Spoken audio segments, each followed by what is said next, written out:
Hello po, magandang tanghali para sa inyong lahat at welcome sa ating Midday Boost program.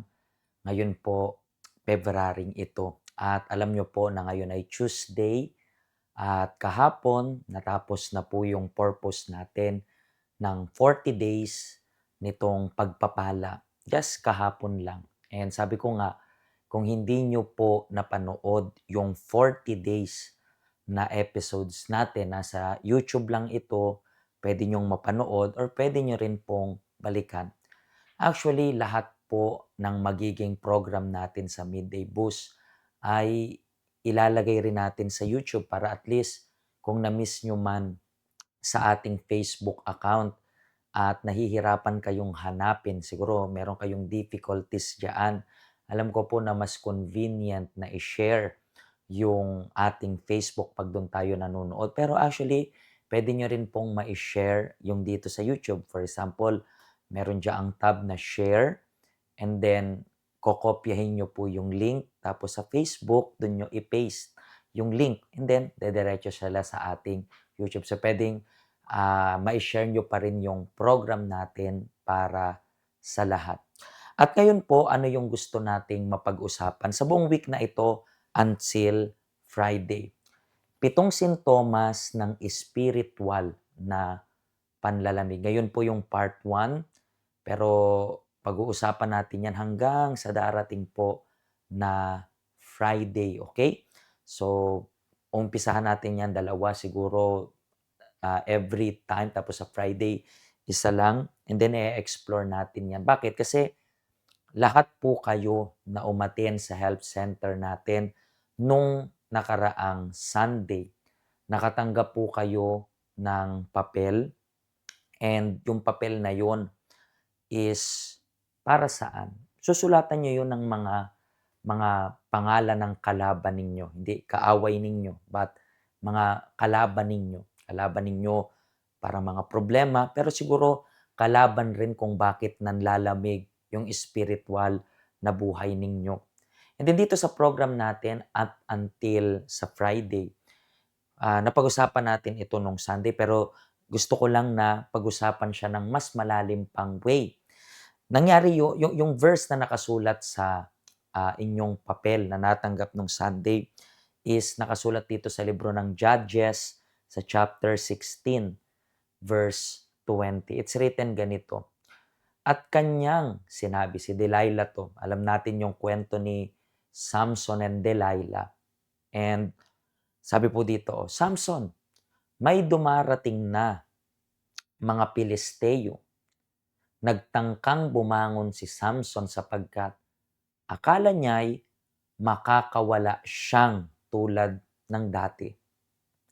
Hindi pa niya namamalayang iniwan na siya ng Panginoon. So, ang pinakagusto ko kung bakit ko 'to pag-uusapan yung spiritual na panlalamig is yung unang-una sa lahat na word yung akala, tapos diyaan sa baba is yung hindi pa niya namamalayang iniwan na siya ng Panginoon. Anong ibig sabihin ng hindi niya pa namamalayang iniwan siya ng Panginoon? Kasi ang pinaka nag-caught ng attention ko diyan is yung hindi pa niya namamalayang. Ibig sabihin parang ano, meron pa siyang pag-aakala, parang nasa isip niya, kasama niya pa yung Diyos, pero hindi niya namalayan, hindi niya napansin.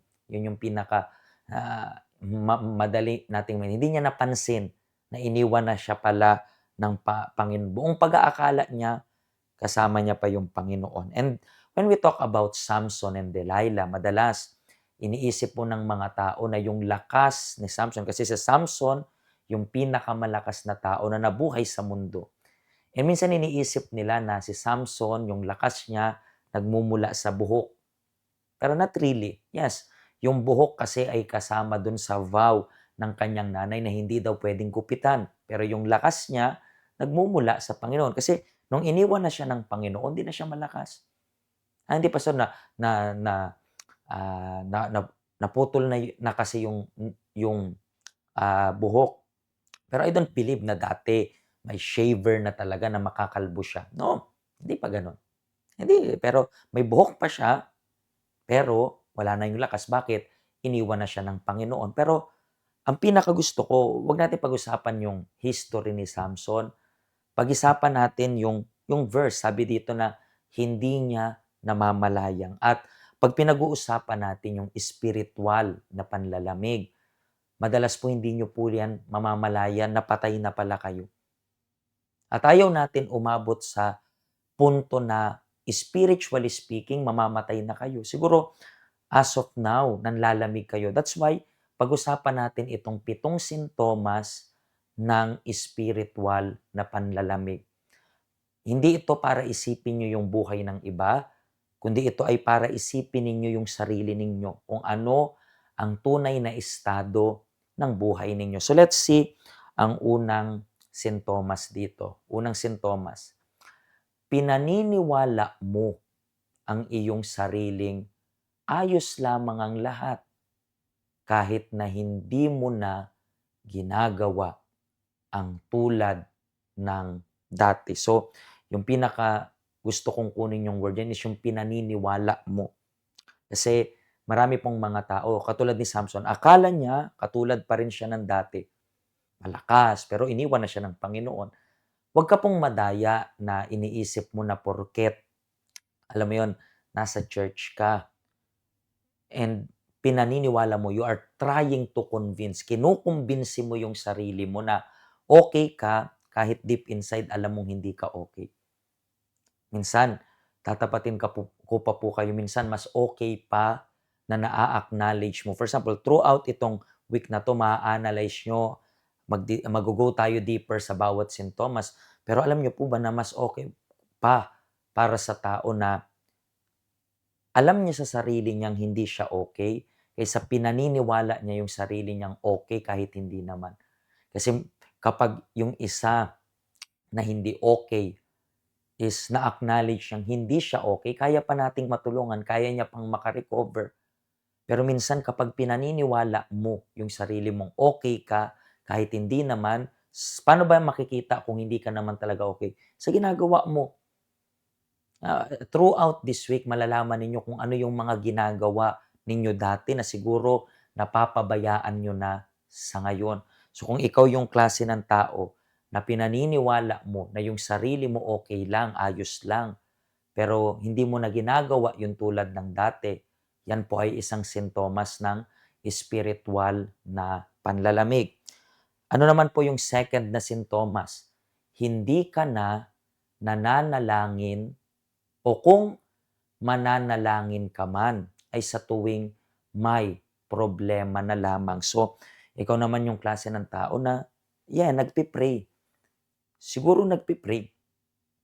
Pero as you know, ang, ang prayer is hindi kasi may kailangan ka lang, kaya mo kakausapin yung Diyos. Hindi ganun. Kasi alam nyo po na kapag ganyan yung conversation, halimbawa sa mag-asawa, kapag kakausapin mo lang yung asawa mo kasi may kailangan ka, alam nyo po na manlalamig yun. Pag wala na yung tipong conversation na mas malalim, conversation na sabi nila heart to heart talk. Pero ang ibig sabihin ng heart to heart talk is yung masinsinang usapan. Pag wala na po yung ganyan, alam nyo po na mag end up lang to ng hiwalayan. Ganun rin pagdating sa Diyos. Paano mo kinakausap yung Diyos? Siguro po, hindi natin binibase sa emotion, pero before siguro, pag kinakausap po yung Diyos, yung luha mo, dumadaloy pa. Siguro noon yung kinakausap mo yung Diyos talagang masinsinan, pero ang tanong is, anong nangyari? Bakit hindi ka na tulad ng dati? Siguro, pag-aakala mo okay ka lang, pero hindi. Pero, tingnan niyo po yung verse dito sa salita ng Diyos, Thessalonica chapter 5. Magala kayong lagi, palagi kayong manalangin, at magpasalamat kayo sa Diyos sa lahat ng pagkakataon, sapagkat ito ang kalooban ng Diyos. So dito, kitang-kita na yung kalooban ng Diyos, lagi tayong manalangin. Laging magpasalamat sa lahat ng pagkakataon. O hindi kapag hindi lang okay yung lahat, hindi kapag komplikado lang yung lahat, no? manalangin daw sa lahat ng pagkakataon. Tandaan ninyo, ang pakikipag-usap sa Diyos, diyan natin nababatay kung gaano kalalim yung relasyon natin sa Diyos. Pag kinakausap natin yung Diyos, siguro pagkagising pa lang ng umaga, gaano ka-intimate mo kinakausap yung Diyos. Kasi puro kailangan lang o nasasabi mo talaga kung ano yung pinagdadaanan mo. Para bang kaibigan na nakukwento mo lahat. Kasi kung hindi na ganyan, nasa spiritual na panlalamig ka na. Naintindihan niyo po ba? So, bukas pagpapatuloy po natin ito. And speaking about bukas, alam niyo po na bukas magsisimula tayo, I think bukas ba or I think sa Thursday pa I think. Basta ito, sa February 12 hanggang 18, pag-uusapan natin, I think Thursday pa nga, Thursday, magsisimula tayo nitong Fast of Zacarias. Pero meron tayo rin kasing Bible study bukas, so pwede nyo pang malaman yung tungkol sa tungkol dito sa Fast of Zacarias. So, pwede ka pong pumunta sa Bible study natin. Tomorrow, ikaw na member ng Body of Christ, tinatawag ka ng Diyos. Okay? At yung papel na meron kayo, pwede nyo makuha bukas sa ating health center kung wala kayo. Siguro na-discover nyo na yung 1 and 2 sa spiritual na panlalamig. Sulat mo na agad dyan na ganyan na yung nangyayari sa'yo, kaya ka nanlalamig spiritually. Then bukas, pagpapatuloy natin ito, so please, maging connected po kayo. Okay? Makita-kita po tayo bukas dito sa church o sa ating program, Midday Boost. Pagpalain po kayo ng Diyos.